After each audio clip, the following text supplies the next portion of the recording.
চুয়াডাঙ্গা জেলা বিএনপির পক্ষ থেকে আসসালামু আলাইকুম। আমি বক্তৃতা দেব না, আমার বক্তৃতা অনেক শুনেছেন। আজকে কেন্দ্রীয় নেতারা আছেন, আমাদের ভারপ্রাপ্ত চেয়ারম্যান মহোদয় আপনাদের মাঝে বক্তব্য রাখবেন। আমি শুধু একটু বক্তব্য দেব। আমাদের সংগ্রাম কিন্তু এখনো শেষ হয় নাই, এখনো সংগ্রাম শেষ হয় নাই।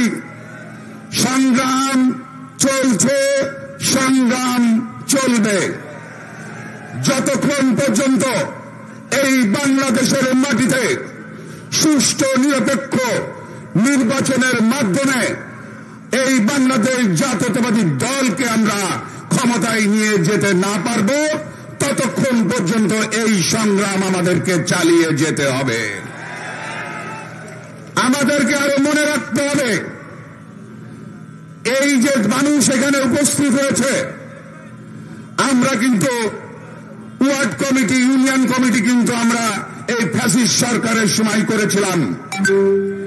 এই ফ্যাসিস্ট সরকারের সময় যে কমিটি করেছিলাম, সেই কমিটির মাধ্যমে আন্দোলন সংগ্রাম হয়েছে এবং এই আজকের এই বিশাল সম্মেলন, আজকে যে সম্মেলন অনুষ্ঠিত হতে যাচ্ছে, আমি প্রত্যেকটি ইউনিট কমিটির নেতা কর্মীকে এই মঞ্চ থেকে স্যালুট জানাই যে আপনারা যথাযথ আপনাদের দায়িত্ব পালন করেছেন।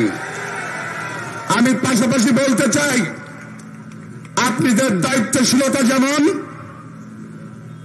ঠিক তেমনি ভাবে আমাদের সামনের দিকে আমাদের ভারপ্রাপ্ত চেয়ারম্যান জনাব তারেক রহমানের নির্দেশে এবং নেতৃত্বে আগামী দিন পর্যন্ত আমাদের ঐক্যবদ্ধ এবং সুসংগঠিত থাকতে হবে।